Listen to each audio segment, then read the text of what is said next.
Assalamualaikum warahmatullahi wabarakatuh. Sebelumnya perkenalkan, nama saya Rinda Nurjana dari kelompok 4 Zainul Arifin. Di sini saya bertugas sebagai moderator yang akan membimbing jalannya presentasi dari tugas LKMM, yakni dengan judul materi Kepemimpinan Pseudo-Demokratis.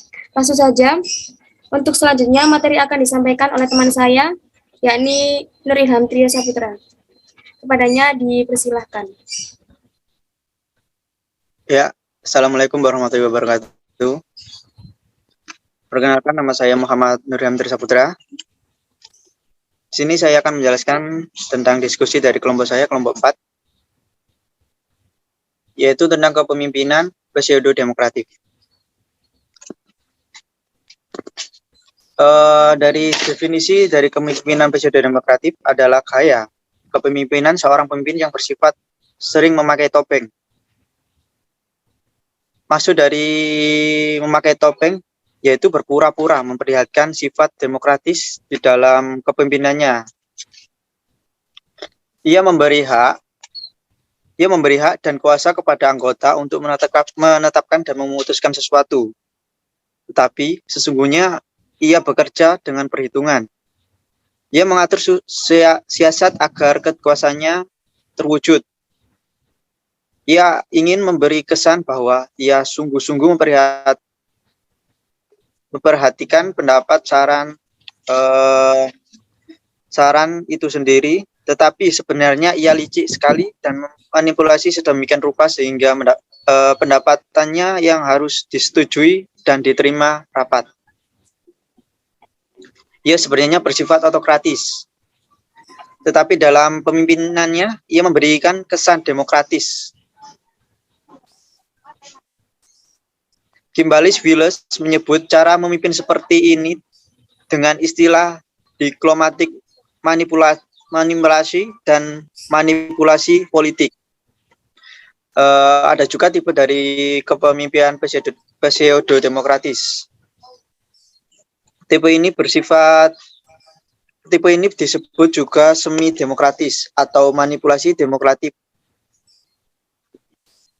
Pemimpin yang bertipe pseudo-demokratis hanya tampaknya saja bersifat demokratis, padahal sebenarnya dia bersifat autokratis.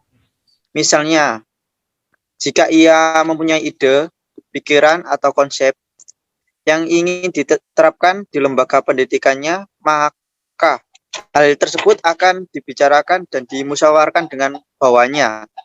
Tetapi situasi diatur dan diciptakan sedemikian rupa sehingga pada akhirnya bawahannya didesak agar menerima ide atau pikiran tersebut sebagai keputusan bersama,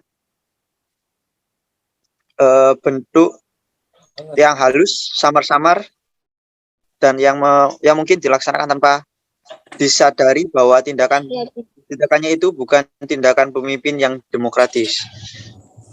Ada juga tokoh-tokoh yang berhasil memimpin dalam bidang yang dikuasainya, seperti Insinyur Soekarno dan Bill Gates. Insinyur Soekarno adalah Presiden Indonesia pertama yang menjabat pada periode 1945 sampai 1966. Ia memainkan peranan penting untuk kemerdekaan bangsa Indonesia dari penjajahan Belanda.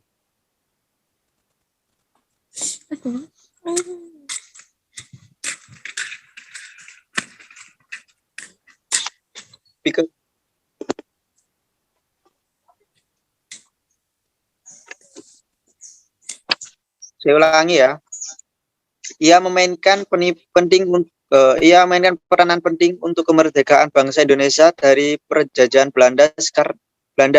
Soekarno adalah penggali Pancasila karena ia yang pertama kali mencetuskan konsep mengenai dasar negara.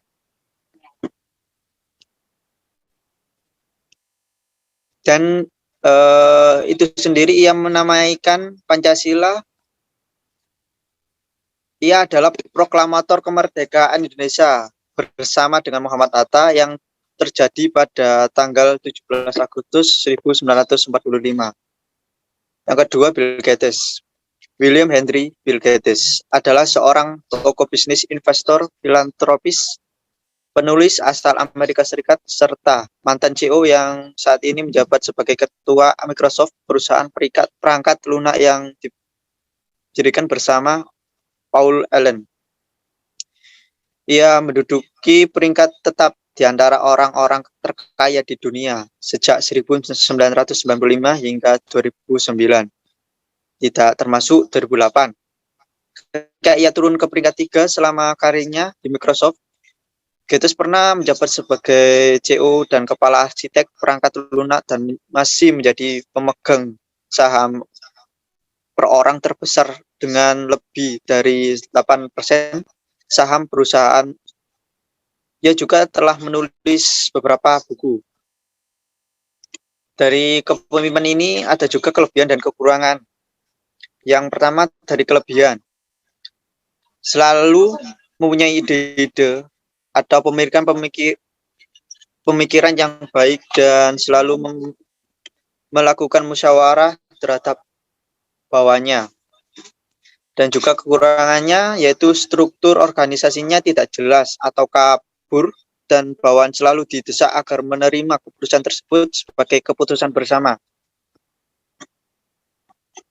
Dari materi ini, apakah ada yang bertanya? Baik, sesi pertanyaan dibuka. Barangkali teman-teman ada yang ditanyakan, silahkan.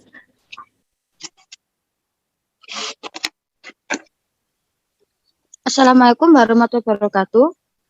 Nama saya Ivantri Inaya dari kelas manajemen Amalam. Saya mau bertanya, bagaimana gaya kepemimpinan pesejuk demokratis?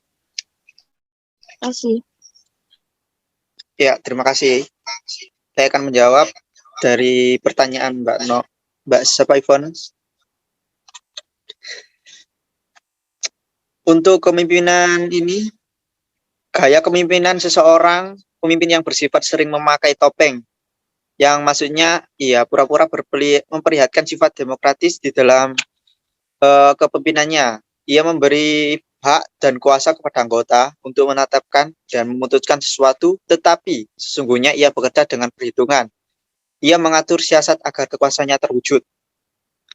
Itu adalah maksud dari gaya kepemimpinan pseudo demokratis. Bisa dipahami, Mbak?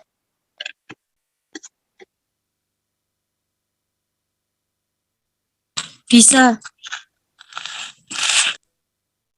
Siapa lagi yang bertanya? Assalamualaikum warahmatullahi wabarakatuh. Saya Faizatun Nisa dari S1 Manajemen. Di sini saya izin bertanya tentang jelaskan yang dimaksud dengan manipulasi politik. Terima kasih. Ya, sama-sama. Saya akan menjawab dari pertanyaan yang kedua ini. Apa itu yang dimaksud manipulasi politik? Manipulasi politik yaitu proses rekayasa yang sengaja dengan melakukan penambahan sebuah sumber informasi, fakta-fakta yang dibuat berdasarkan sistem perencanaan yang dilakukan secara individu. Ini yang dimaksud dengan perancangan yang dipikirkan secara individu. Bisa dipahami, Mbak? Bisa, terima kasih.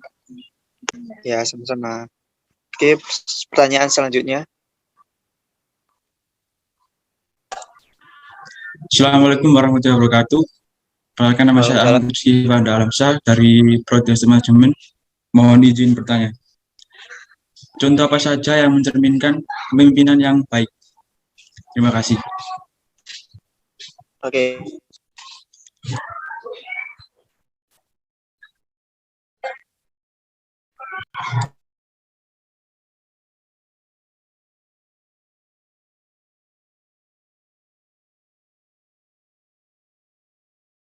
Egois. Yang ketiga, perbaiki kesalahan anggotanya. Yang terakhir, mendengar pendapat orang lain. Bisa dimengerti. Putus-putus, Pak. Bisa diulang.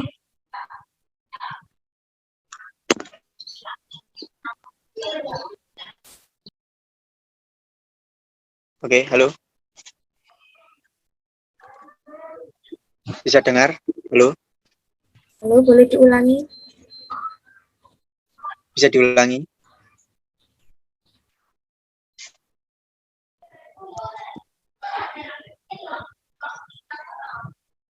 Bisa diulangi pertanyaannya? Oke, oke. Contoh apa saja yang mencerminkan kepemimpinan yang baik, Pak? Terima kasih. Sama-sama. Ya, saya akan menjawab contoh 4 ya. Yang pertama, mempunyai kepekaan terhadap anggotanya. Yang kedua, tidak egois. Yang ketiga, memperbaiki kesalahan anggotanya. Dan yang terakhir, mendengarkan pendapat orang lain. Oke, paham Mbak? Paham Mas? Baik, terima kasih, Pak. Iya, sama-sama.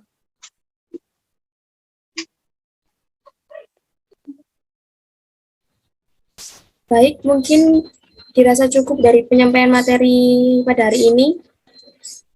Sebelumnya saya ucapkan banyak terima kasih kepada teman-teman semua atas partisipasinya dalam memenuhi tugas video dari tugas LKMM 2022 ini.